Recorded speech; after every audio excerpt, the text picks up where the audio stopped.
So, good evening. We're going to begin the policy review meeting. And just for those who don't understand, or I guess last time or new here, we just want to say you can just go to Board Docs. You can open up policy review and see our agenda and actually see the policies that are listed there. So we're going to start off with Rob.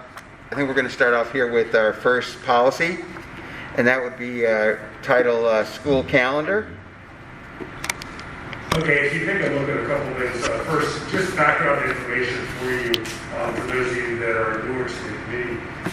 If it is in bold, okay, that means that's a new piece to our policy. The older text, it's either replacing older text or it's a brand new addition. Also, if you see anything in brackets that's citing specific code, so for example, if you're on our first policy, which is 803 school calendar, and you look under where it says authority, you can see in the first paragraph, first paragraph under authority, it has some boldface text that's new. And then what it's doing is it cites specific code, and that's on the back, the legal code itself, what specific aspect that is. So you can see the changes, as we go specifically, as we kind of walk through this, is a pretty easy policy here. Basically, it's updating to our school calendar policy to reflect the school calendar in the pandemic world. Obviously, the state passed some new laws, and then as a result of those, what we're doing is we're updating those. If I could highlight one particular thing, what this policy does, and it's also referenced in PA State Code, is it allows the superintendent to make a decision based upon like pandemic-related things like happened under COVID to modify the school calendar in between the school board meetings. For example, if you look at number 3 down on the second page of this, it says implementing remote and other alternative methods of delivering instruction under the direction of a certified school employee. So basically this is a COVID-related policy, and it's updating our current policy to handle pandemic situations in the future if it happens.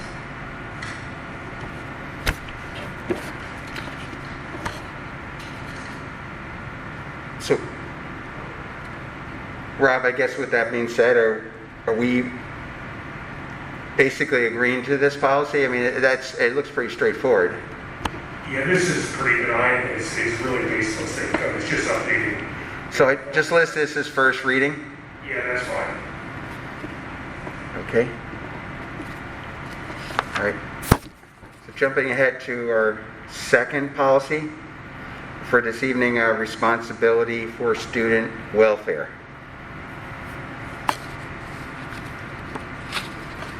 Okay, in policy 340, again, the bold is the changing to the language. There's also some open brackets on there, and the ones that I definitely think we should check is where it says down, employees may not send students on any personal errands. In practice, that's already in practice, it's just not codified. So that's codifying that in policy. The second one's also in practice. Employees may not transport students in a personal vehicle except when specifically authorized by the building principal or designee. Generally speaking, that never happens, but there obviously can be emergencies in certain situations. And then the last one, employees shall not require students to perform services that may be detrimental to their health. So, I remember, Bucky, I'd recommend you check all of those. Those are common sense things that we're already implementing in practice. Okay. So we list them as first reading also, right? If you guys are comfortable with it. Everybody all right with that? Yes. Okay, then we are, the next policy, which I guess is sick leave at 334, volume 5. We have a couple of this. Okay, and with this one, the boldface is the verbiage change that you see in there. I would recommend, do you see where the open bracket is under authority? We currently have, with our teachers, they have a sick bank. That is also in our collective bargaining agreements. That's our current practice. Teachers do that, so we want to continue that practice. And then if you go down under records, it is in our collective bargaining agreements in terms of sick days, retirement, and things like that. The specific amount that's already been negotiated by the board. So those are kind of straightforward things, guys, that already exist. So those would be the two things that I would check.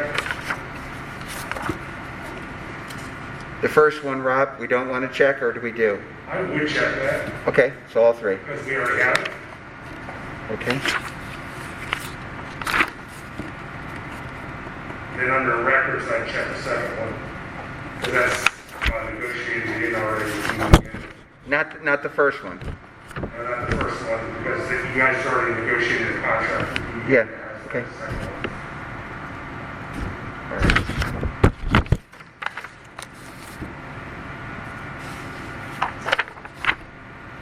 All right, moving along, I guess policy working periods 332.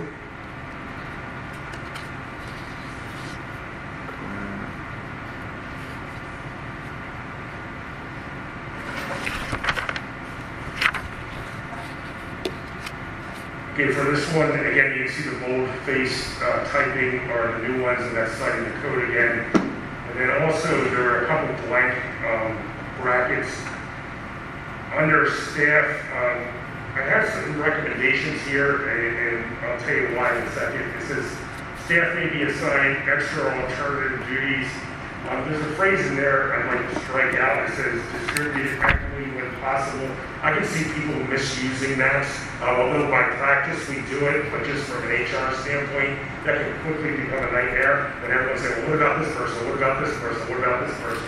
I think it better and more concise language would say, staff may be assigned extra alternative duties at the direction of the building principal, immediate supervisor, and then also I check superintendent or designee, and I can write that in there as another one. What was the last one? Superintendent or designee, I would write that in there. You would or you wouldn't? I would. Okay, sorry.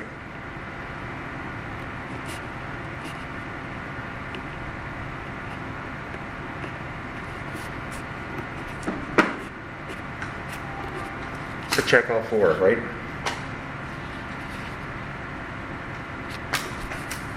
I would not check department chairperson. Okay.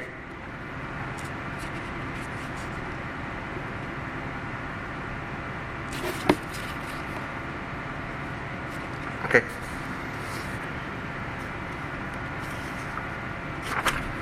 All right, moving on to the next policy, attendance and tardiness, code 318. Okay, this one's pretty straightforward also. It shall be the responsibility of the superintendent or designee. I will check that. I would also check if the immediate supervisor determines whether it's excusable.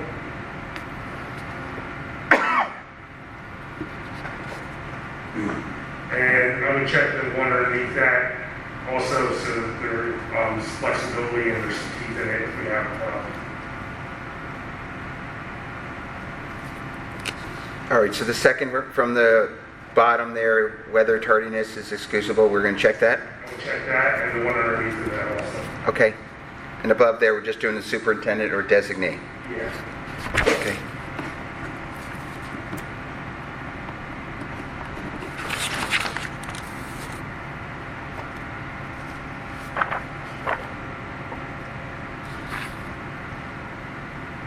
All right, the next one is our title, Physical Examination, Code 314. This is, there's a lot of stuff we have in place here. There are some boldface changes, you can see that there. If you go down under authority, Bucky, that's paid for by the applicant currently. When someone applies, I would maintain that. Okay.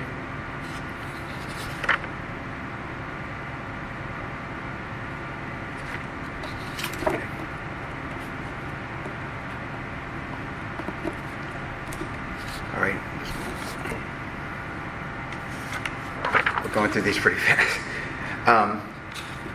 The next one's Telework Code 30. I have another recommendation on that one, if it's okay, Lucky. Which one? The under physical examination. Oh, sorry, I didn't mean to jump ahead. No, no worries. If you go underneath the guidelines, Right? the last paragraph where it says, employees exhibiting symptoms that indicate health concerns shall be referred to the school nurse. And then I would strike the rest of that sentence and all the way up until in accordance. And strike from the school nurse up until in accordance. I put the words and sent home in place of that in light of COVID. For that whole sentence. Most of that sentence. From the word school nurse all the way up until including the word facilities. I strike that. Right, and then it just continues with in accordance. Because that's what the nurses are doing if someone becomes symptomatic in school, they're being sent home. Okay.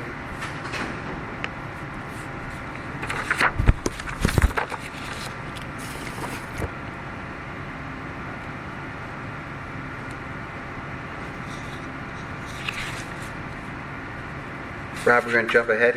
Are we good? Yeah, we're good. Telework 309. Yes.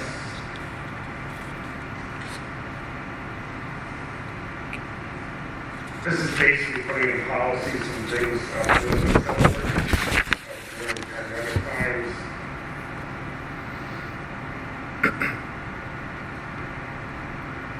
My recommendations are if you go to the second page, number 1, I would check that where it says acknowledge that the employee's compensation, benefits, work hours, and performance expectations shall not change. I check 2. The employee basically has to comply with school board policies and admin regs.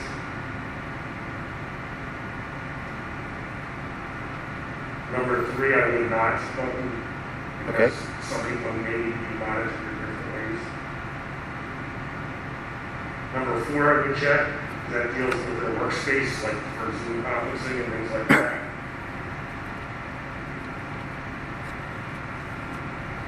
Number 7 is important. That should be checked. Basically, we don't have the right to tell them, and we can terminate at any point in time. And number 8, I would also check.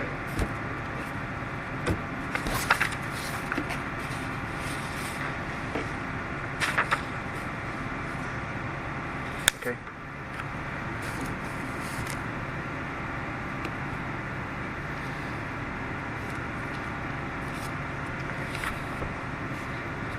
All right, Rob, moving on, I guess, policy, it says policy 209, health examination screenings.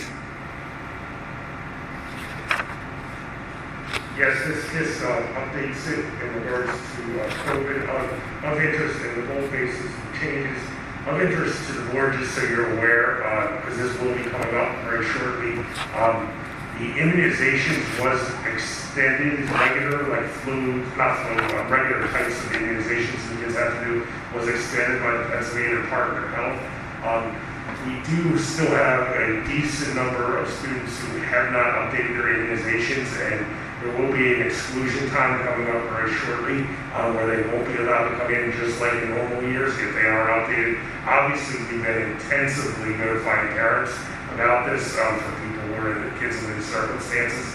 I'll also tell you too, just on past experience, people tend to wait to the last minute. Some people do, and a lot of them tend to go away real fast the last week before they're due. But that's coming up here at the end of the month.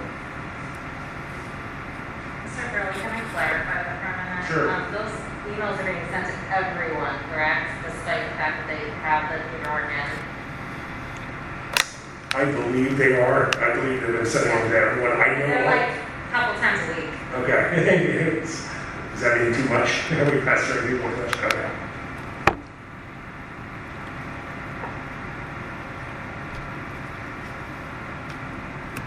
Yeah, we probably shouldn't be targeting that item. No, I'm just saying, I just didn't know, like, Yeah. yes.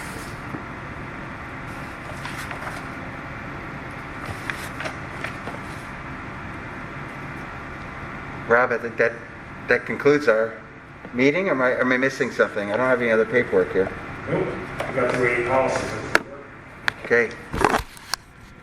That concludes our policy review meeting today. Thank you.